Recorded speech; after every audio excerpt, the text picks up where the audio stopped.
ಮತ್ತು ಇಲ್ಲಿ ನಡೆದಿರುವ ಎಲ್ಲ ಬಂಧುಗಳೇ, ಅವ್ರು ಇಲ್ಲಿ ಕೂತಿರೋರು ಸ್ವಲ್ಪ ಹಿರಿಯರು ಅನ್ನೋ ಕಾರಣಕ್ಕೆ ಅವ್ರಿಬ್ಬರ ಹೆಸರು ಹೇಳಿದ್ದೀನಿ.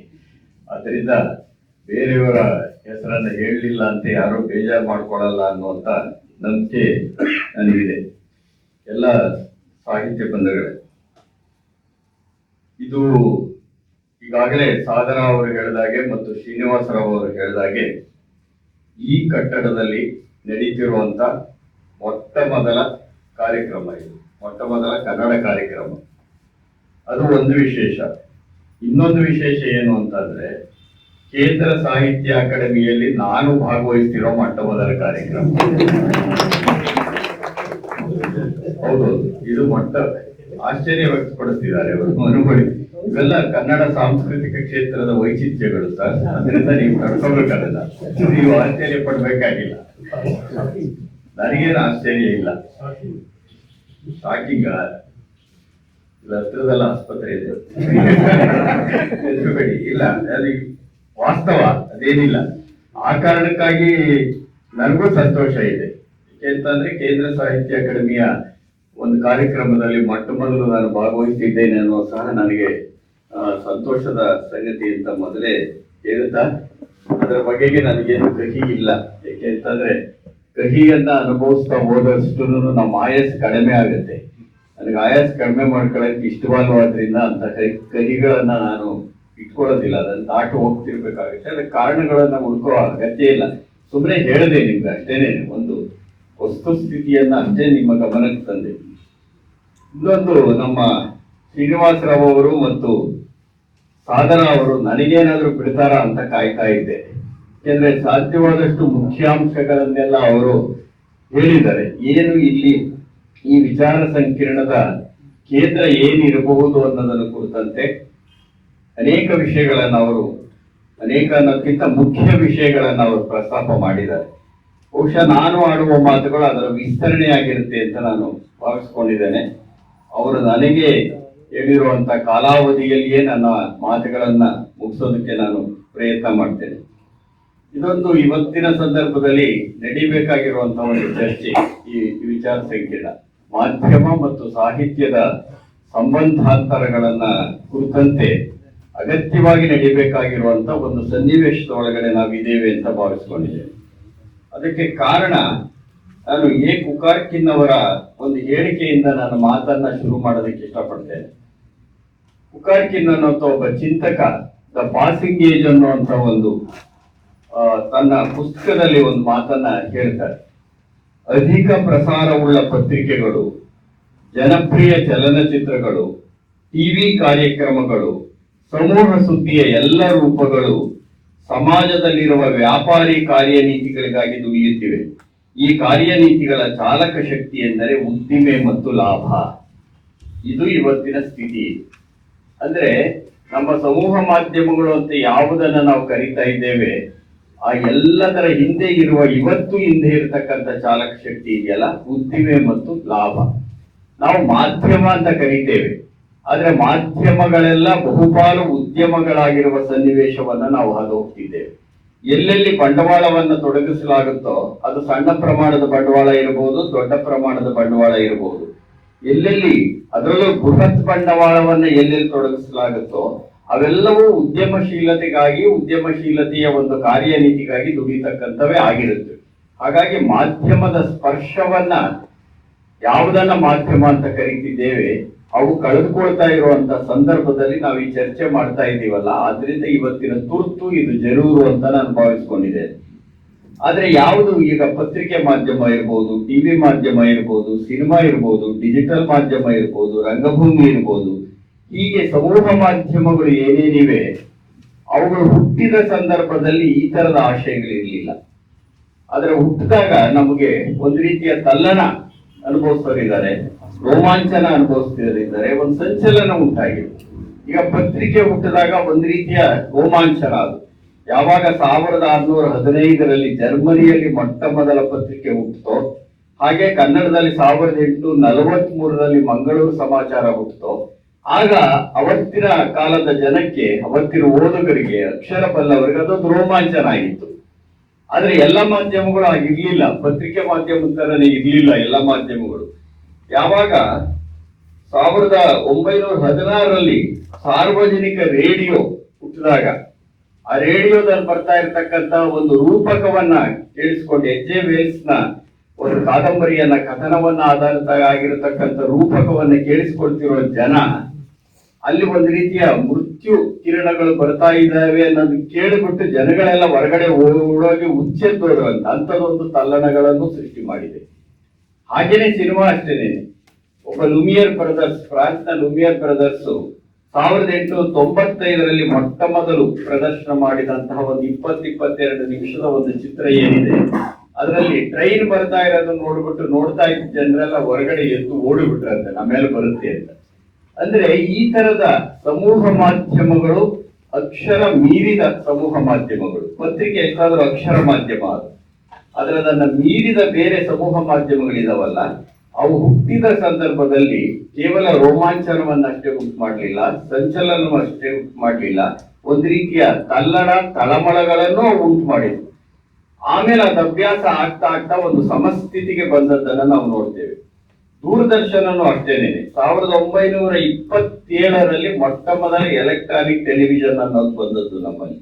ಅದಕ್ಕೆ ಮುಂಚೆ 1925ರಲ್ಲಿ ಚದುರಿದ ಚಿತ್ರಗಳನ್ನ ಚಲನೆ ಮಾಡ್ತಕ್ಕಂಥ ಪ್ರಯೋಗಗಳೆಲ್ಲ ನಮ್ಮಲ್ಲಿ ನಡೆದಿದ್ದುಂಟು.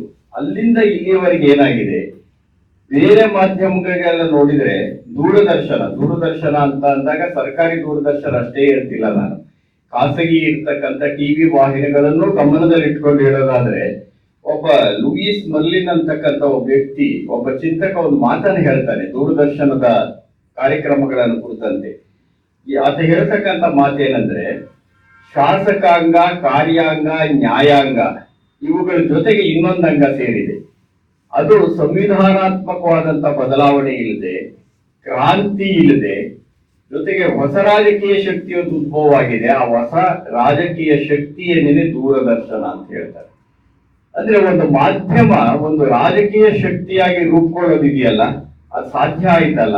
ಆ ಸಾಧ್ಯ ಆದಾಗ ಅದರ ಸಕಾರಾತ್ಮಕ ಪರಿಣಾಮಗಳೇನು, ನಕಾರಾತ್ಮಕ ಪರಿಣಾಮಗಳೇನು ಅನ್ನುವಂತ ಚರ್ಚೆ ಬಹಳ ಮುಖ್ಯ ಅಂತ ಅನ್ಸುತ್ತೆ. ಅಂದ್ರೆ ಇದು ದೃಶ್ಯ ಮಾಧ್ಯಮಕ್ಕೆ ಸಂಬಂಧಪಟ್ಟದ್ದು. ಇದು ಕೇವಲ ದೂರದರ್ಶನ ಅಷ್ಟೇ ಅಲ್ಲ, ಯಾವುದೇ ದೃಶ್ಯ ಮಾಧ್ಯಮಕ್ಕೆ ಹೇಳಬಹುದಾದದ್ದು ಏನಂತಂದ್ರೆ, ಒಂದು ಹೊಸ ರಾಜಕೀಯ ಶಕ್ತಿಯಾಗಿಯೂ ಅವು ಕಾರ್ಯನಿರ್ವಹಿಸ್ತಾ ಇವೆ, ಕೇವಲ ಮನರಂಜನೆ ಶಕ್ತಿಯಾಗಿ ಅಷ್ಟೇ ಅಲ್ಲ ಅನ್ನುವಂತ ಮಾತು ಬಹಳ ಮುಖ್ಯವಾದದ್ದು. ಲೂಯಿಸ್ ಮರ್ಲಿನ್ ಹೇಳಿದ ಮಾತನ್ನ ಪುಷ್ಟೀಕರಿಸೋದಕ್ಕೆ ಒಂದು ನಿದರ್ಶನವನ್ನು ಈ ಸಂದರ್ಭದಲ್ಲಿ ಹೇಳಕ್ಕೆ ಇಷ್ಟಪಡ್ತೇನೆ. 1960ರಲ್ಲಿ ಅಮೆರಿಕದಲ್ಲಿ ನಿಕ್ಸನ್ ಮತ್ತು ಕೆನೆಡಿ ಇವರಿಬ್ಬರು ಸ್ಪರ್ಧೆ ಮಾಡ್ತಾರೆ ಅಧ್ಯಕ್ಷತೆಗೆ. ಸ್ಪರ್ಧೆ ಮಾಡಿದ ಸಂದರ್ಭದಲ್ಲಿ ಒಂದು ಸಮೀಕ್ಷೆ ನಡೆಯುತ್ತೆ. ಆ ಸಮೀಕ್ಷೆಯಲ್ಲಿ ಕೆನೆಡಿ ಅವರ ಪರವಾಗಿ 39% ಜನ ಮತದಾರರಿರ್ತಾರೆ, 33% ನಿಕ್ಸನ್ ಪರವಾಗಿರ್ತಾರೆ. ಆದ್ರೆ ದೂರದರ್ಶನದಲ್ಲಿ ಅವರಿಬ್ಬರ ಒಂದು ಚರ್ಚೆ ನಡೆಯುತ್ತೆ, ಒಂದು ಸಂದರ್ಶನ ನಡೆಯುತ್ತೆ. ಅದು ಸ್ಪ್ಲಿಟ್ ಸ್ಕ್ರೀನ್ ಟೆಕ್ನಿಕ್ ಅನ್ನ ಬಳಸಿ ಸಂದರ್ಶನ, ಇಬ್ಬರಿಗೂ ಒಂದೇ ರೀತಿಯ ಪ್ರಶ್ನೆಗಳನ್ನು ಕೇಳ್ತಾರೆ, ಅವರಿಬ್ಬರು ಉತ್ತರ ಕೊಡ್ತಾರೆ. ಆನಂತರ ಒಂದು ಸಮೀಕ್ಷೆ ನಡೆಯುತ್ತೆ. ಆ ಸಮೀಕ್ಷೆ ನಡೆದ ಸಂದರ್ಭದ ಒಳಗಡೆ ಕೆನಡಿಯವರ ಪರವಾಗಿ 56% ಮತದಾರರು ಇರ್ತಾರೆ, ಅಂದ್ರೆ 39ರಿಂದ 56 ಆಗ್ತಾರೆ. ನಿಕ್ಸನ್ ಪರವಾಗಿ 33 ಇದ್ದವರು 32ಕ್ಕೆ ಬರ್ತಾರೆ. ಹಾಗಾದ್ರೆ ಕೆನಡಿ ಪರವಾಗಿ ಬಂದಂತವ್ರು ಯಾರು? ಕೆನಡಿ ಪರವಾಗಿ ಬಂದಂತವರು ತಟಸ್ಥ ಮತದಾರರು. ತಟಸ್ಥ ಮತದಾರರು ಮುಂಚೆ 23% ಜನ ಇದ್ದಿದ್ದು ಈ ಸಂದರ್ಶನದ ನಂತರದಲ್ಲಿ 7% ಇಳಿತಾರೆ ಅವರು. ಅಂದ್ರೆ ಇದು ಏನಂತ ತೋರಿಸುತ್ತೆ ಅಂತಂದ್ರೆ, ಒಂದು ದೃಶ್ಯ ಮಾಧ್ಯಮ ಒಂದು ರಾಜಕೀಯ ಶಕ್ತಿಯಾಗಿಯೂ ಹೇಗೆ ಕೆಲಸ ಮಾಡಬಲ್ಲದು, ರಾಜಕೀಯ ಶಕ್ತಿಯಾಗಿ ಕೆಲಸ ಮಾಡ್ತಿದೆ ಅನ್ನೋ ಕಾರಣಕ್ಕಾಗಿ ಅದೊಂದೇ ಅಂತ ಅಲ್ಲ, ಯಾವುದೇ ರೀತಿಯ ಪರಿಣಾಮವನ್ನ, ಪ್ರಭಾವವನ್ನ ಜನಗಳ ಮೇಲೆ ಬೀರೋದಕ್ಕೆ ದೃಶ್ಯ ಮಾಧ್ಯಮಕ್ಕೆ ಸಾಧ್ಯ ಇರುತ್ತೆ ಅನ್ನೋದನ್ನ ಈ ಸಮೀಕ್ಷೆ ಹೇಳುತ್ತೆ ಅಂತ. ಇಷ್ಟು ಪ್ರಬಲವಾಗಿರ್ತಕ್ಕಂತಹ ದೃಶ್ಯ ಮಾಧ್ಯಮಗಳು. ಹಾಗೆ ನೀವು ಸಿನಿಮಾಕ್ಕೆ ಬನ್ನಿ, ಸಿನಿಮಾದಲ್ಲಿ ಇರತಕ್ಕಂಥದ್ದು ಜನ ಈಗಾಗಲೇ ನಮ್ಮ ಸಾದರ್ ಅವರು ಸಿನಿಮಾ ಕುರಿತು ಪ್ರಸ್ತಾಪ ಮಾಡಿದ್ದಾರೆ. ಅದನ್ನ ಆನಂತರದಲ್ಲಿ ನಾನು ಕೈಗೆತ್ಕೊಳ್ಬಹುದು ಅಂತ ಅನ್ಕೊಂಡಿದ್ದೇನೆ ನಾನು. ಆದ್ರೆ ಒಂದು ನಿಜ, ಸಿನಿಮಾ ಇರ್ಬೋದು, ದೂರದರ್ಶನ ಇರ್ಬೋದು, ಅಥವಾ ಡಿಜಿಟಲ್ ಮೀಡಿಯಾ ಇರ್ಬೋದು, ಇವೆಲ್ಲವೂ ನಮ್ಮ ಸಮಾಜದ ಮೇಲೆ ಮಾಡ್ತಾ ಇರುವಂತ ಪರಿಣಾಮಗಳು ಏನು, ಆ ಪರಿಣಾಮಗಳಿಂದ ಸಾಹಿತ್ಯ ಅಥವಾ ಸಾಹಿತ್ಯಾದಿ ಕಲೆಗಳಿಗೆ, ಕೇವಲ ಸಾಹಿತ್ಯ ಅಂತ ಅಲ್ಲ, ಸಾಹಿತ್ಯಾದಿ ಕಲೆಗಳಿಗೆ ಉಂಟು ಮಾಡಿರ್ತಕ್ಕಂಥ ಪರಿಣಾಮ ಏನು, ಇದು ಬಹಳ ಮುಖ್ಯವಾದ ಚರ್ಚೆ ಅಂತ ನಾನು ಭಾವಿಸ್ಕೊಂಡಿದ್ದೇನೆ. ಈ ಎಲ್ಲ ಮಾಧ್ಯಮಗಳು ಹುಟ್ಟಿದಾಗ ಸದುದ್ದೇಶವೇ ಇದ್ದದ್ದು. ಈಗ ಅದರ ಕುರಿತು ನಾವು ನಕಾರಾತ್ಮಕ ಮಾತಾಡ್ತಿದ್ದೇವೆ. ಈಗ ಕನ್ನಡ ಸಿನಿಮಾಗಳು ಹೇಗೆ ಬರ್ತಿವೆ, ಕನ್ನಡ ಹಾಡುಗಳು ಹೇಗೆ ಬರ್ತಿವೆ, ಇವೆಲ್ಲ ಚರ್ಚೆ ಮಾಡ್ತಿದ್ದೇವೆ. ಆದ್ರೆ ಹುಟ್ಟಿದಾಗ ಈ ರೀತಿ ಆಗತ್ತೆ ಅಂತ ಏನೋ ಅದು ಹುಟ್ಟಲಿಲ್ಲ. ಅದು ಬೆಳೀತಾ ಬೆಳೀತಾ ಬಂದಾಗ ಈ ಬದಲಾವಣೆಗಳಾಗ್ತಾ ಬಂದು, ಈ ಬದಲಾವಣೆಗಳಿದಾವಲ್ಲ, ಈ ಬದಲಾವಣೆ ಕೇವಲ ಮಾಧ್ಯಮಗಳಿಗೆ ಅಷ್ಟೇ ಸಂಬಂಧಪಟ್ಟಿದ್ದ? ಈ ಪ್ರಶ್ನೆ ಸಹ ಬಹಳ ಮುಖ್ಯವಾದದ್ದು. ಕೇವಲ ಮಾಧ್ಯಮಕ್ಕೆ ಸಂಬಂಧಪಟ್ಟಿದ್ದ ಈ ಪ್ರಶ್ನೆ? ಮಾಧ್ಯಮವು ಅಷ್ಟೇ ಸಮಾಜದ ಮೇಲೆ ಪರಿಣಾಮ ಬೀರ್ತಿದೆಯಾ? ಈ ಪ್ರಶ್ನೆಗಳನ್ನು ನಾವು ಕೈಗೆತ್ತಿಕೊಳ್ಬೇಕಾಗಿರುತ್ತೆ. ಈಗ ನೋಡಿ, ಪತ್ರಿಕೆಗಳು ಹುಟ್ಟಿದ ಸಂದರ್ಭದಿಂದ ಇವತ್ತಿನವರೆಗೆ ಅಲ್ಪ ಸ್ವಲ್ಪವಾದರೂ, ಮೊದಲು ದೊಡ್ಡ ಪ್ರಮಾಣದಲ್ಲಿ, ಈಗ ಅಲ್ಪ ಸ್ವಲ್ಪವಾದರೂ ಸಾಹಿತ್ಯದ ಜೊತೆಗೆ ಸಂಬಂಧವನ್ನ ಇಟ್ಕೊಂಡಿರೋದು ಪತ್ರಿಕೆಗಳೇನೇನು. ಪತ್ರಿಕೆಗಳು ಇವತ್ತು ಅಲ್ಪ ಸ್ವಲ್ಪ ಸಂಬಂಧವನ್ನ ಖಂಡಿತ ಇಟ್ಕೊಂಡಿವೆ. ಮೊದಲು ಈಗ ನೋಡಿ, ಸುವಾಸಿನಿ ಅನ್ನುವಂತ ಪತ್ರಿಕೆ 1990ರಲ್ಲಿ ಒಂದು ಸಾಹಿತ್ಯ ಪತ್ರಿಕೆ ಹುಟ್ಟುತ್ತೆ.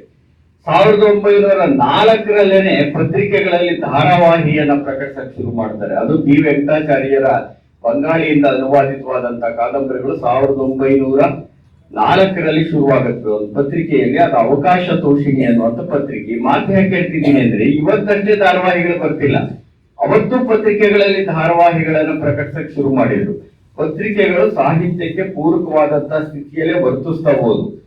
ಆದ್ರೆ ಇವತ್ತೇನಾಗ್ತಾ ಇದೆ, ನಾವು ಏನ್ ಕುರಿತು ಮಾತಾಡ್ತಾ ಇದ್ದೇವೆ, ಮಾಧ್ಯಮ ಪ್ರಬಲವಾಗ್ತಾ ಆಗ್ತಾ ಸಾಹಿತ್ಯದ ಆಶಯಗಳಿಗೆಲ್ಲೋ ಧಕ್ಕೆ ಆಗ್ತಾ ಇದೆ ಅಂತ ಮಾತಾಡ್ತಿದ್ದೀವಲ್ಲ, ಅದ್ರ ಜೊತೆಗೆ ಇನ್ನೊಂದು ಸಮಸ್ಯೆ ಇದೆ.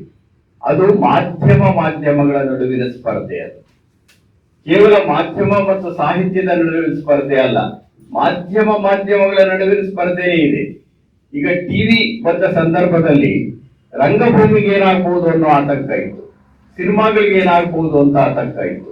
ರಂಗಭೂಮಿಯ ಕಲಾವಿದರೆಲ್ಲ ಟಿವಿ ಧಾರಾವಾಹಿಗಳಲ್ಲಿ ಅಭಿನಯಿಸ್ತಾ ಇದ್ದಾರೆ, ರಂಗಭೂಮಿಗಳಲ್ಲಿ ಸಿಗ್ತಾನೆ ಇಲ್ಲ ಅನ್ನುವಂತ ಒಂದು ಆಕ್ಷೇಪ ಅನ್ನೋದಕ್ಕಿಂತ ಹೆಚ್ಚಾಗಿ ಅದು ಆತಂಕವೇನೇನೆ, ಆತಂಕ ಇತ್ತು.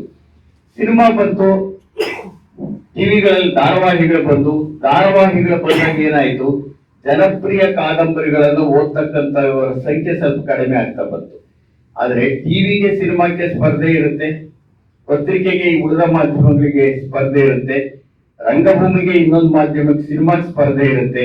ಅಂದ್ರೆ ಮಾಧ್ಯಮಗಳ ನಡುವೆಯೇ ಒಂದು ಸ್ಪರ್ಧೆ ಏರ್ಪಟ್ಟಿರುತ್ತಲ್ಲ, ಕೇವಲ ಇದು ಸಮೂಹ ಮಾಧ್ಯಮಗಳು ಮತ್ತು ಸಾಹಿತ್ಯದ ನಡುವಿನ ಸ್ಪರ್ಧೆ ಅಷ್ಟೇ ಅಲ್ಲ, ಸಮೂಹ ಮಾಧ್ಯಮಗಳ ನಡುವೆಯೇ ಒಂದು ಆಂತರಿಕವಾದಂತ ಸ್ಪರ್ಧೆ ಏರ್ಪಟ್ಟಿದೆ. ಆ ಸ್ಪರ್ಧೆ ಏರ್ಪಟ್ಟಾಗ ಆ ಸವಾಲನ್ನ ಯಾವ ಮಾಧ್ಯಮಗಳು ಸ್ವೀಕರಿಸುತ್ತವೋ, ಆ ಸವಾಲುಗಳನ್ನು ಸ್ವೀಕರಿಸ್ತಾ ಯಾವ ಮಾಧ್ಯಮಗಳು ಹೆಚ್ಚು ಹೆಚ್ಚು ಸಮಕಾಲೀನವಾಗ್ತಾ ಆ ಸವಾಲನ್ನ ಅರಗಿಸ್ಕೊಳ್ತಾ ಇರುತ್ತವೋ ಆ ಉಳಿತಾ ಬರ್ತೀವಿ. ಹಾಗಾಗಿ ಇವತ್ತು ರಂಗಭೂಮಿ ಏನು ನಾಶ ಆಗೋಗಿಲ್ಲ, ಟಿವಿಗಳಂತೂ ನಾಶ ಆಗಕ್ಕೆ ಸಾಧ್ಯವೇ ಇಲ್ಲ ಬಿಡಿ. ಸಿನಿಮಾಗಳಲ್ಲಿ ಸಾಕಷ್ಟು ಬದಲಾವಣೆ ಆಗಿದೆ ನಿಜ, ಆದ್ರೆ ಎಲ್ಲ ಮಾಧ್ಯಮಗಳು ಉಳ್ಕೊಂಡಿವೆ, ಆದ್ರೆ ಮೂಲ ಸ್ವರೂಪದಲ್ಲಿ ಉಳ್ಕೊಂಡಿಲ್ಲ ಅಷ್ಟೇನೆ. ಆಗಿರುವ ಬದಲಾವಣೆ ಏನಂದ್ರೆ, ಮೂಲ ಸ್ವರೂಪವನ್ನ ಕಳ್ಕೊಂಡು ಬೇರೆ ರೀತಿಯ ರೂಪಾಂತರವನ್ನ ಪಡೆದಿರುವಂತಹ ಸಮೂಹ ಮಾಧ್ಯಮಗಳನ್ನ ನಾವು ನೋಡ್ತಾ ಇದ್ದೇವೆ. ಪತ್ರಿಕೆಗಳು ಬಂದಾಗ ಈಗ ಸಾಪ್ತಾಹಿಕಗಳು, ಅವುಗಳಿಗೆ ಒಂದು ಮಿತಿ ಬಂದ್ಬಿಟ್ಟಿದೆ. ಈಗ ಮೊದಲು ಸಾಪ್ತಾಹಿಕಗಳಿಗೆ ಅಂತ ಮಿತಿ ಇರಲಿಲ್ಲ, ಅಲ್ಲಿ ವಿಚಾರ ಸಾಹಿತ್ಯ ನೋಡ್ಬೋದಿತ್ತು, ವಿಮರ್ಶೆಗಳನ್ನ, ಇವತ್ತು ವಿಮರ್ಶೆ ಬರ್ತೀವಿ ಇಲ್ಲ ಅಂತಲ್ಲ, ಆದ್ರೆ ವಿಮರ್ಶೆ ಪದಗಳಿಗೆ ಸೀಮಿತವಾಗಿದೆ. ವಿಮರ್ಶೆಗಿಂತ ಹೆಚ್ಚಾಗಿ ಎಷ್ಟು ಪದಗಳಲ್ಲಿ ನೀವು ವಿಮರ್ಶೆ ಬರೀಬೇಕು ಅನ್ನೋ ಅಷ್ಟರ ಮಟ್ಟಿಗೆ ಸೀಮಿತವಾಗಿಬಿಟ್ಟಿದೆ ಪತ್ರಿಕೆಗಳಲ್ಲೂ ಸಹ. ಹಾಗಾಗಿ ಸಾಪ್ತಾಹಿಕಗಳಿದಾವಲ್ಲ, ಮೊದಲಿದ್ದಂತೆ ಇಲ್ಲ. ಕೆಲವು ಕಡೆ ಇದ್ದು ಸಾಪ್ತಾಹಿಕಗಳು ಪ್ರವಾಸೋದ್ಯಮದ ವಕ್ತಾರರ ರೀತಿಯಲ್ಲಿ ಕಾಣಿಸೋದನ್ನ ನಾವು ನೋಡ್ತಿದ್ದೇವೆ. ಅಂದ್ರೆ ಸುಂದರವಾದಂತ ಚಿತ್ರಗಳನ್ನು ಹಾಕ್ಬೇಕು, ಇದು ಓದುಗರಿಗೆ ಇಳಿಸುತ್ತೆ. ಹಾಗಾಗಿ ಅದರ ಅರ್ಥ ಏನಂದ್ರೆ, ನೀವು ಕಥೆನ ಕಾದಂಬರಿನ ಹಾಕ್ಬಿಟ್ರೆ ನಮ್ದೇನು ನಡೆಯಲ್ಲ ಅಂತ. ಅಂದ್ರೆ ಪತ್ರಿಕೆಗಳಿಗೆ ಈ ತರ ಒಂದು ಮಿತಿ ಬಂತು. ಆದ್ರೆ ವಾರ ಪತ್ರಿಕೆಗಳು, ಮಾಸ ಪತ್ರಿಕೆಗಳು ಇವತ್ತು ಒಂದಷ್ಟು ಕಥೆಗಳನ್ನ ಹಾಕ್ತಿವೆ, ಧಾರಾವಾಹಿಗಳನ್ನ ಹಾಕ್ತಾ ಇರೋದನ್ನ ನೋಡ್ತೇವೆ. ಆದ್ರೆ ಒಂದು ಕಾಲದಲ್ಲಿ ಕಥಾವಳಿ ಅನ್ನುವಂಥದ್ದೇ ಒಂದು ಕಥೆಗಳಿಗೆ ಸೀಮಿತವಾಗಿರ್ತಕ್ಕಂಥ ಒಂದು ಮಾಸಪತ್ರಿಕೆ ಇತ್ತು, ಮಲ್ಲಿಗೆ ಇತ್ತು, ಕಥೆಗಳಿಗೆ ಸೀಮಿತವಾಗಿರ್ತಕ್ಕಂಥ ಮಾಸಪತ್ರಿಕೆ ಇತ್ತು. ಆ ತರದ ಪತ್ರಿಕೆಗಳು ಇವತ್ತು ಕಾಣಿಸ್ತಾ ಇಲ್ವಲ್ಲ, ಯಾಕೆ? ಹಾಗಾಗಿ ನಮ್ ಜನಕ್ಕೆ ಕಥೆ ಬೇಕಾಗಿಲ್ವಾ? ಕಥೆ ಬೇಕಾಗಿದೆ, ಇಲ್ಲ ಅಂತ ಅಲ್ಲ. ಆದ್ರೆ ಉದ್ಯಮಕ್ಕೆ ಕತೆ ಬೇಕಾಗಿದೆಯಾ ಅಂತ. ಯಾವುದು ನಮ್ಮನ್ನ ನಿಯಂತ್ರಿಸ್ತಾ ಇರ್ತಕ್ಕಂಥ ಶಕ್ತಿ ಯಾವುದು? ಇವತ್ತು ದೂರದರ್ಶನ ತಗೊಳ್ಳಿ, ರೇಡಿಯೋ ತಗೊಳ್ಳಿ, ಸಾಗರ ಅವರು ಎಷ್ಟೇ ಆಕ್ಷೇಪಗಳನ್ನು ಹೇಳಿದರೂ ಸಹ ಅಲ್ಪ ಸ್ವಲ್ಪ ಸರ್ಕಾರಿ ದೂರದರ್ಶನ ಮತ್ತು ಸರ್ಕಾರಿ ರೇಡಿಯೋಗಳಲ್ಲಿ ಒಂದಷ್ಟು ಸಾಂಸ್ಕೃತಿಕವಾದ ಕಾಳಜಿ ಇನ್ನೂ ಉಳ್ಕೊಂಡಿದೆ ಅಂತ ನಾನು ನಂಬ್ಕೊಂಡಿದ್ದೇನೆ. ಒಂದು ಕಾಲದಲ್ಲಿ ನಾವೇ ವಾದ ಮಾಡ್ತಾ ಇದ್ದದ್ದು, ನಾವು ವಾದ ಮಾಡ್ತಿದ್ವಿ ದೂರದರ್ಶನಕ್ಕೆ ಸ್ವಾಯತ್ತತೆ ಬೇಕು ಅಂತ ಎಲ್ಲ ವಾದ ಮಾಡ್ತಾ ಇದ್ವಿ. ಈಗ ಅನ್ನಿಸ್ತಾ ಇದೆ ಸ್ವಲ್ಪ ದೂರದರ್ಶನದಲ್ಲಿ ಏನಾದ್ರು ಉಳ್ಕೊಂಡಿರೋದು ಅಂತ ಅನ್ಸಕ್ ಶುರುವಾಗ್ಬಿಟ್ಟಿದೆಯಲ್ಲ. ಇದರ ಅರ್ಥ ಸ್ವಾಯತ್ತತೆ ಬೇಡ ಅಂತ ಅಲ್ಲ, ಆದ್ರೆ ಯಾವುದೇ ಸರ್ಕಾರ ಬಂದಾಗಲೂ ದೂರದರ್ಶನವನ್ನು ನಿಯಂತ್ರಿಸುತ್ತೆ. ಅದು ಯಾವುದೇ ಪಕ್ಷ ಇರ್ಬೋದು, ಯಾವುದೇ ಸರ್ಕಾರ ಇದ್ದಾಗಲೂ ನಿಯಂತ್ರಿಸುತ್ತೆ. ಅದನ್ನ ಆದಾಗಲೂ ಒಂದಷ್ಟು ಸಾಂಸ್ಕೃತಿಕ ಕಾರ್ಯಕ್ರಮ, ಒಂದಷ್ಟು ಜನಪದ ಗೀತೆ ಕೇಳೋಕ್ ಸಾಧ್ಯ, ಒಂದಷ್ಟು ನಾಟಕ ಕೇಳೋಕ್ ಸಾಧ್ಯ, ಒಂದಷ್ಟು ಬಯಲಾಟ ಬರುತ್ತೆ, ಒಂದಷ್ಟು ಯಕ್ಷಗಾನ ಬರುತ್ತೆ. ಎಲ್ಲೋ ಒಂದ್ ಕಡೆ ಸಾಂಸ್ಕೃತಿಕವಾಗಿರ್ತಕ್ಕಂತಹ ಕಾರ್ಯಕ್ರಮಗಳಿಗೆ ಅಲ್ಲೊಂದು ಅವಕಾಶ ಇದೆ, ಒಂದು ಸ್ಪೇಸ್ ಇದೆಯಲ್ಲ, ಅಷ್ಟರ ಮಟ್ಟಿಗಾದ್ರೂ ಇದೆಯಲ್ಲ. ರೇಡಿಯೋಗಳಲ್ಲೂ ಇವತ್ತು ಯಾವ್ದೋ ಒಂದು ಕನ್ನಡ ಚಿಂತನೆ ಅಂತ ಬರುತ್ತೆ, ಮತ್ತೇನೋ ಬರ್ತಾ ಇರುತ್ತೆ. ಇದು ಬೇರೆ ಮಾಧ್ಯಮಗಳಲ್ಲಿ ಇಲ್ಲ. ಯಾವುದನ್ನ ನಾವು ವಿರೋಧಿಸ್ತಾ ಇದ್ವೋ, ಯಾವುದು ನಿಜವಾಗಿ ಅತ್ಯಂತ ಸ್ವಾಯತ್ತವಾಗಬೇಕು ಅಂತಿದ್ವೋ ಅಂತ ಸಂಪೂರ್ಣ ಸ್ವಾಯತ್ತತೆಯನ್ನ ಪಡ್ಕೊಂಡಿರ್ತಕ್ಕಂತಹ ಖಾಸಗಿ ವಾಹಿನಿಗಳಿದಾವಲ್ಲ, ಅವು 2 ನಿಮಿಷನೂ ಸಾಹಿತ್ಯಕ್ಕೆ, ಸಂಸ್ಕೃತಿಗೆ ಅವಕಾಶ ಕೊಡ್ತಾ ಇಲ್ಲ. 2 ನಿಮಿಷ ಅವಕಾಶ ಕೊಡ್ತಾ ಇಲ್ಲ. ಅವು ಸಂಸಾರವನ್ನ ಬೇಕಾದ್ರೆ ತೆರೆ ಮೇಲೆ ತಂದ್ಬಿಡುತ್ತವೆ. ಅವು ಇಡೀ ಸಂಸಾರ ಜಗಳಗಳನ್ನು ಬೇಕಾಗ್ತಾ ಇರುತ್ತವೆ. ಆದ್ರೆ ಸಾಹಿತ್ಯ ಮತ್ತು ಸಂಸ್ಕೃತಿಗೆ ಸಂಬಂಧಪಟ್ಟಂತಹ ಕಾರ್ಯಕ್ರಮಗಳನ್ನ ವಾರದಲ್ಲಿ ಒಂದು ಅರ್ಧ ಗಂಟೆಯಾದ್ರೂ ನಡೆಸದೇ ಇರುವಂತ ರೀತಿಯಲ್ಲಿ ಖಾಸಗಿ ವಾಹಿನಿಗಳಿರೋದನ್ನ ನಾವು ನೋಡ್ತಿದ್ದೇವೆ. ಕಡೆ ಪಕ್ಷ ವಾರದಲ್ಲಿ ಇಂತಿಷ್ಟಾದ್ರೂ 1-2 ಕಾರ್ಯಕ್ರಮ ನಡೆಸಬೇಕು ಅನ್ನೋಷ್ಟಾದ್ರೂ ಇಲ್ಲ ಅಂತ ಸ್ಥಿತಿಗೆ ಬಂದಿರೋದನ್ನ ನಾವು ನೋಡ್ತಿದ್ದೇವೆ. ಇಂಥ ಸಂದರ್ಭದಲ್ಲಿ ಸಿನಿಮಾ ಇದೆಯಲ್ಲ, ಸಿನಿಮಾ ಮೊದಲಿಂದಲೂ ಸಾಹಿತ್ಯದ ಸಂಬಂಧವನ್ನ ಇಟ್ಕೊಂಡಿದೆ. ಇವತ್ತು ನೀವು ಏನೆಲ್ಲ ಆಗಿದ್ದಿರ್ಬೋದು ಸಿನಿಮಾ, ಅದು ಬರೀ ಸಿನಿಮಾಕ್ಕಾಗಿರೋದಲ್ಲ. ಆದ್ರೆ ಸಿನಿಮಾ ಮೊದಲಿಂದಲೂ ಸಾಹಿತ್ಯ ಕೃತಿಯನ್ನ ನೇರವಾಗಿ ಸಿನಿಮಾದಲ್ಲಿ ಅಳವಡಿಸಿಕೊಳ್ಳದೆ ಇದ್ದಾಗಲೂ ಸಹ ಪುರಾಣ ಕಥನಗಳು ಸಾಹಿತ್ಯವೇನೇನೆ, ಪುರಾಣ ಕಥನಗಳನ್ನ ಕನ್ನಡ ಸಿನಿಮಾ ಅತ್ಯಂತ ವಿಸ್ತಾರವಾಗಿ ಅಳವಡಿಸಿಕೊಂಡು ಬಂದಿರೋದನ್ನು ನಾವು ನೋಡಿದ್ದೇವೆ. ಅಷ್ಟೇ ಅಲ್ಲ, ಬೆಳಗಾವಿ ನರಹರಿ ಶಾಸ್ತ್ರಿಗಳಂತವರಿಂದ ಹಿಡಿದು ಶಿವರಾಮ ಕಾರಂತರವರೆಗೆ, ಈ ಸದಾಶಿವಯ್ಯನವರು, ಇವರನ್ನೆಲ್ಲ ಒಳಗೊಂಡು ಸಿನಿಮಾ ಕ್ಷೇತ್ರ ಅನೇಕ ಸಾಹಿತಿಗಳನ್ನು ಮೊದಲಿಂದ ಒಳಗೊಂಡಿದೆ ಕನ್ನಡ ಸಿನಿಮಾ ಕ್ಷೇತ್ರ. ಅದೊಂದು ವಿಶಿಷ್ಟತೆ ಕನ್ನಡ ಸಿನಿಮಾ ಕ್ಷೇತ್ರ. ಹಾಲಿವುಡ್ ಅಲ್ಲೂ ಹೀಗೆ ಆದದ್ದು. ಮೊದಲು ಅವರು ಪುರಾಣ ಕಥನಗಳನ್ನೇ ತಗೊಂಡಿದ್ದು. ಯಾಕೆ ಅಂದ್ರೆ ಅದು ಪ್ರೂವನ್ ಪ್ರಾಪರ್ಟಿ ಅಂತ ಅವ್ರು ಹೇಳ್ತಾ ಇದ್ದಿದ್ದು. ಜನಗಳಲ್ಲಿ ಈಗಾಗಲೇ ಮನಸ್ಸಿನಲ್ಲಿದೆ ಅಂತ ಹೇಳಿ.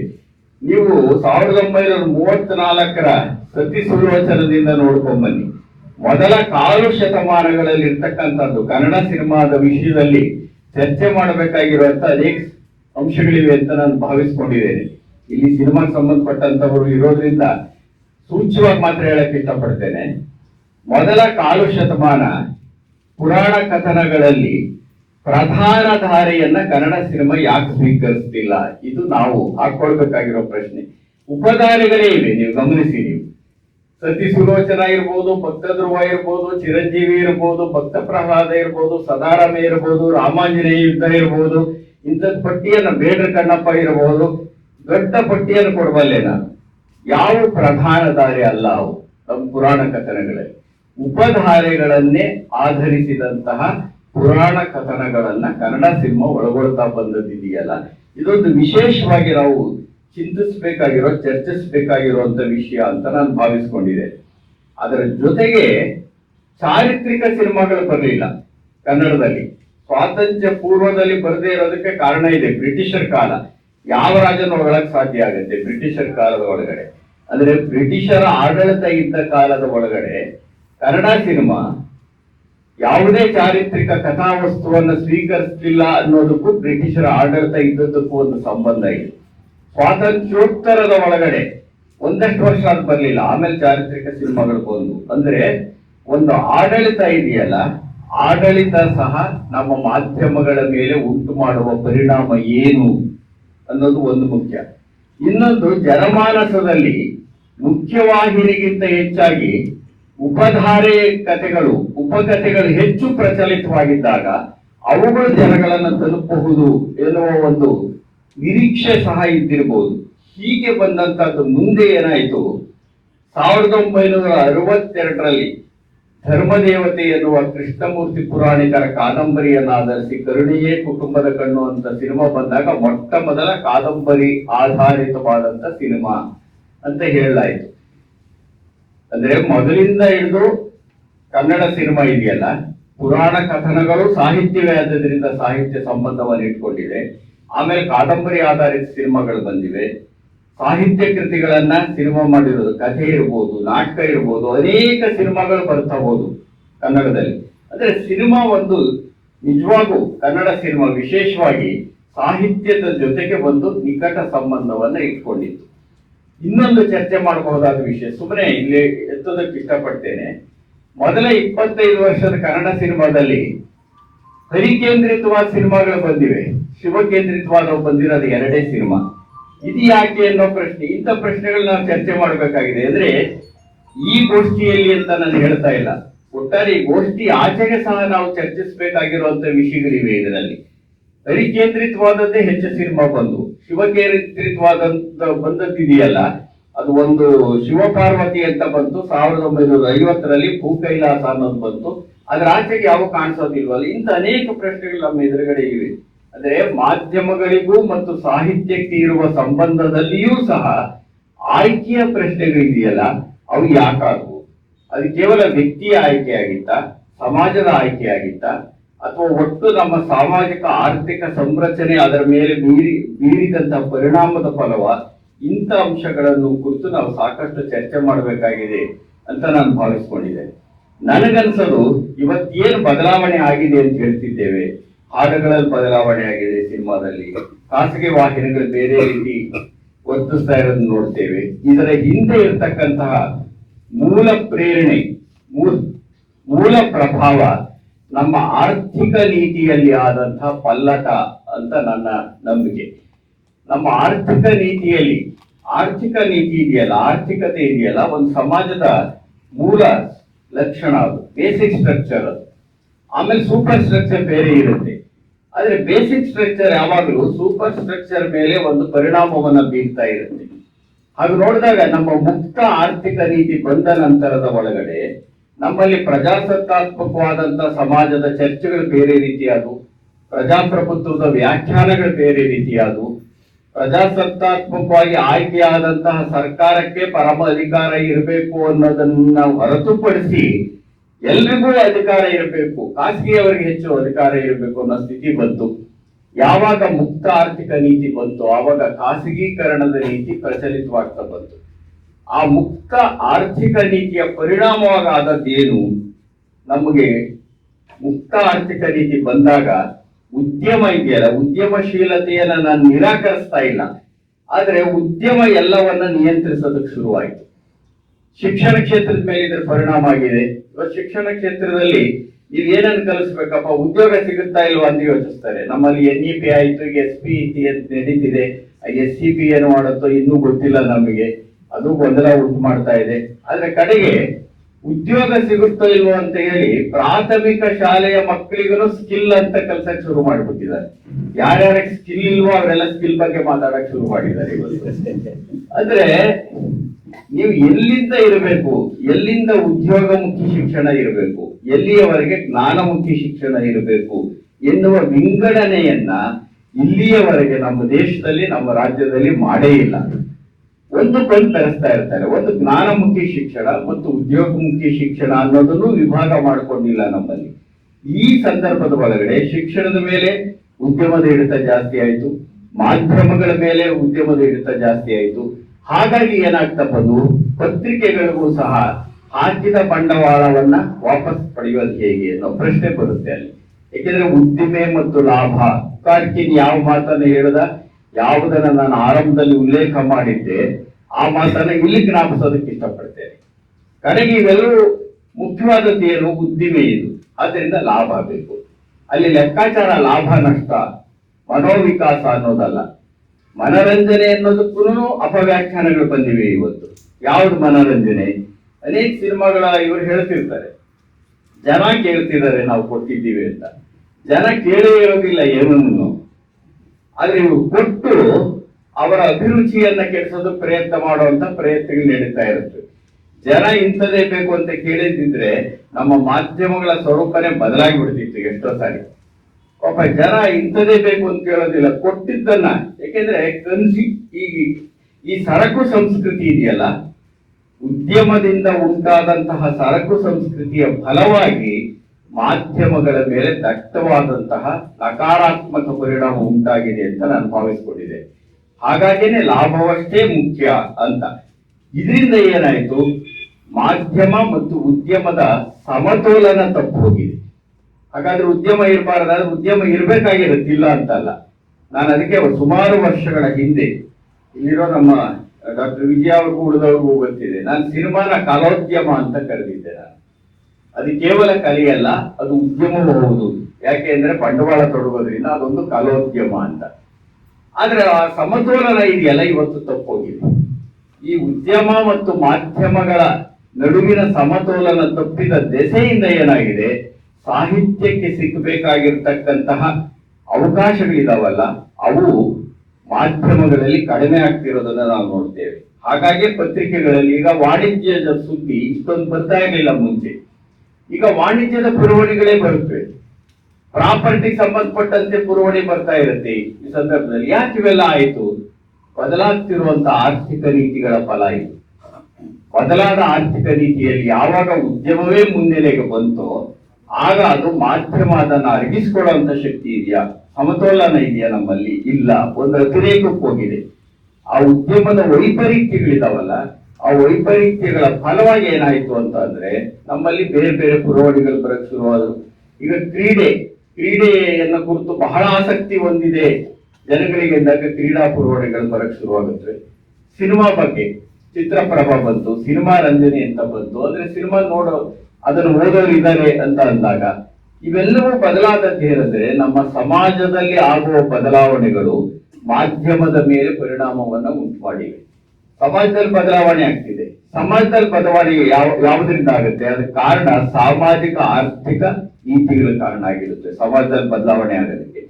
ಅದರಿಂದ ಸಾಹಿತ್ಯಕ್ಕೆ ಮಾಧ್ಯಮಗಳಲ್ಲಿ ಸರಿಯಾದಂತಹ ಸ್ಥಾನ ಇಲ್ಲ ಎನ್ನುವ ಕೊರಗು ನಮ್ಗೇನಿದೆ, ಆ ಕೊರಗಿರ್ತಕ್ಕಂಥವರು ಪ್ರತಿರೋಧಿಸಬೇಕಾಗಿರೋದು ಮಾಧ್ಯಮಗಳನ್ನ ಉದ್ಯಮವನ್ನಾಗಿ ಮಾಡಿದ ಅಷ್ಟೇ ಅಲ್ಲ, ಉದ್ಯಮದ ವೈಪರೀತ್ಯಕ್ಕೆ ತೆಗೆದುಕೊಂಡು ಹೋದಂತ ಶಕ್ತಿಗಳನ್ನ ಪ್ರತಿರೋಧಿಸ್ಬೇಕು ನಾವು. ಬರೀ ಉದ್ಯಮವನ್ನಲ್ಲ, ಅದನ್ನ ಒಂದು ವೈಪರೀತ್ಯಕ್ಕೆ ತಗೊಂಡು ಹೋಗಿರ್ತಕ್ಕಂಥದ್ದು, ಅದು ನಿಯಂತ್ರಕ ಶಕ್ತಿಯಾಗಿರುವಂತದ್ದು, ಎಲ್ಲವನ್ನೂ ನಿಯಂತ್ರಕ ಶಕ್ತಿಯಾಗಿದೆ. ಹಾಗಾಗಿ ನಮ್ಮ ಮನೋಧರ್ಮ ಬದಲಾಗ್ತಾ ಇದೆ. ಇವತ್ತು ಡಿಜಿಟಲ್ ಮೀಡಿಯಾ ಬಂದ್ಮೇಲೆ ಪತ್ರಿಕೆಗಳಿಗಾಗಿರುವಂತ ಧಕ್ಕೆ ಏನು ಅನ್ನೋದನ್ನು ನಾವು ಯೋಚನೆ ಮಾಡಬೇಕಾಗಿರುತ್ತೆ. ಈಗ ಹಾಗೇನೇ ಯೂಟ್ಯೂಬರ್ಸ್ ಬಂದ ಮೇಲೆ ಈ ಸುದ್ದಿವಾಹಿನಿಗಳ ಮೇಲೆ ಆಗಿರೋ ಪರಿಣಾಮ ಏನು, ಈ ತರದ ಅನೇಕ ಚರ್ಚೆಗಳಿವೆ ನಮ್ಮಲ್ಲಿ. ಹಾಗಾಗಿ ಎಲ್ಲಿ ಹುಡುಕಿದ್ರು ನಿಮ್ಗೆ ಸಾಹಿತ್ಯದ ಇರುವ ಅವಕಾಶ ಇದೆಯಲ್ಲ ಅದು ಕಡಿಮೆ ಆಗ್ತಾ ಇರೋದು ನಾವು ನೋಡ್ತಿದ್ದೇವೆ. ಯಾಕೆಂದ್ರೆ ಸಾಹಿತ್ಯ ಹೇಳಿ ಕೇಳಿ ಲೋಕಾಂತವನ್ನ ಏಕಾಂತಕ್ಕೆ ತಂದು ಆಮೇಲೆ ಸೃಷ್ಟಿ ಆಗ್ತಕ್ಕಂಥದ್ದು ಸಾಹಿತ್ಯ.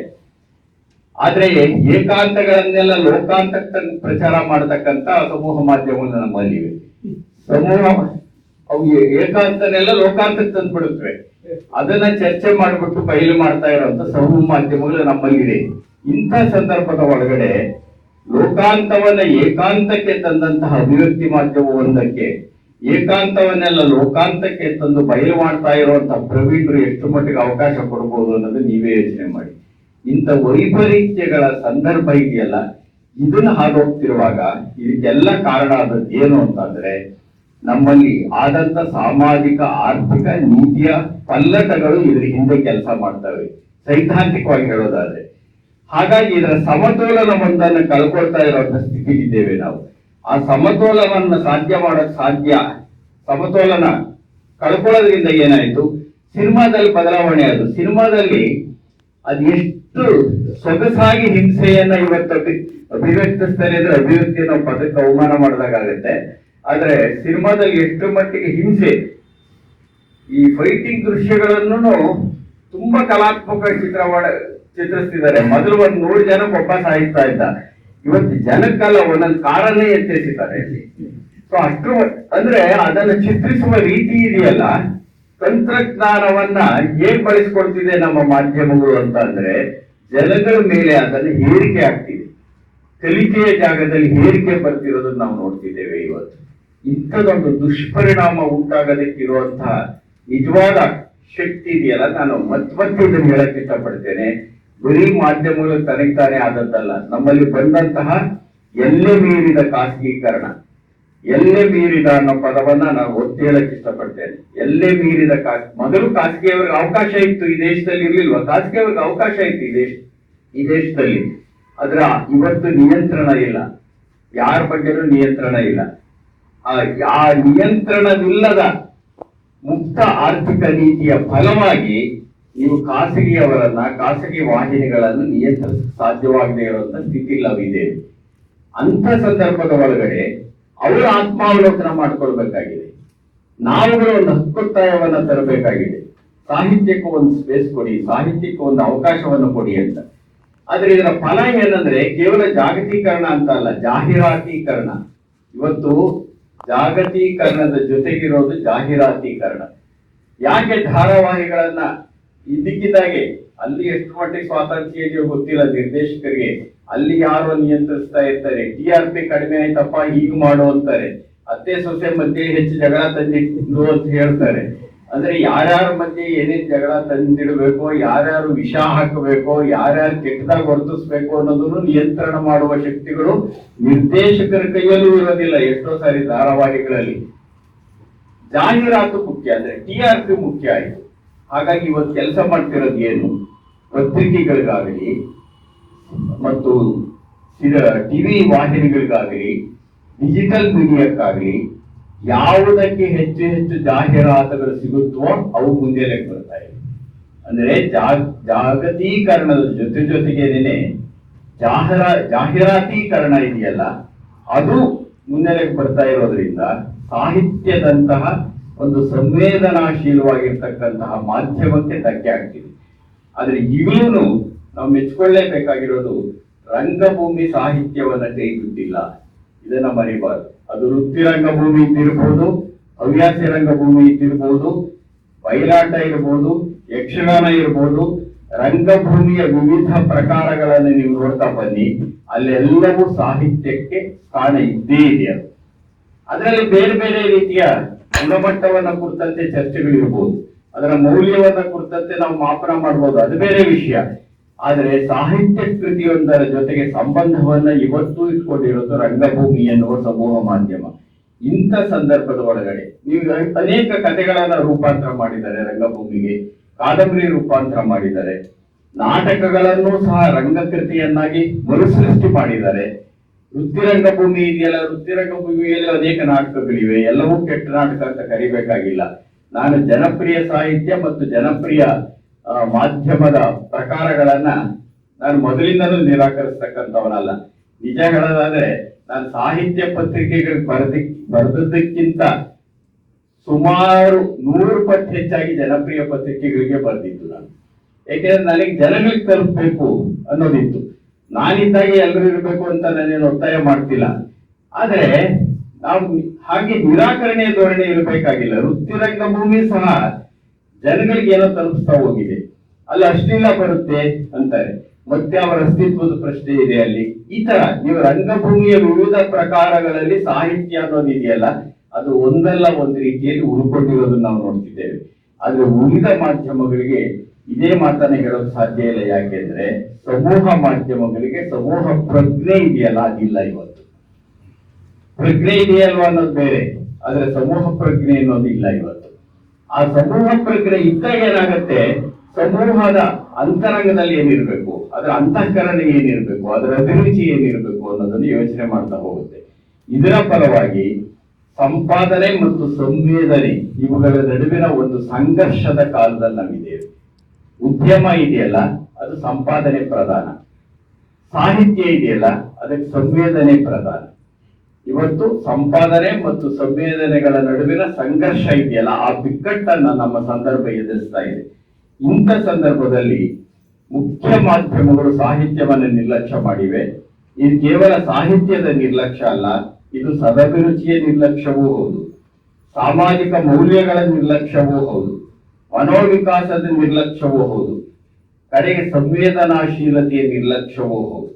ಇಂಥ ಸಂದರ್ಭದಲ್ಲಿ ನೀವು ಖಾಸಗಿಯವ್ರನ್ನ ಇಡೀ ದಿನ ಓಡಿಸ್ಬಿಡಿ ಅಂತಂದ್ರೆ ಅದು ಅವಾಸ್ತವಿಕವಾದದ್ದು. ಆದ್ರೆ ಆಗ್ಬೇಕಾಗಿರೋದು ಏನು?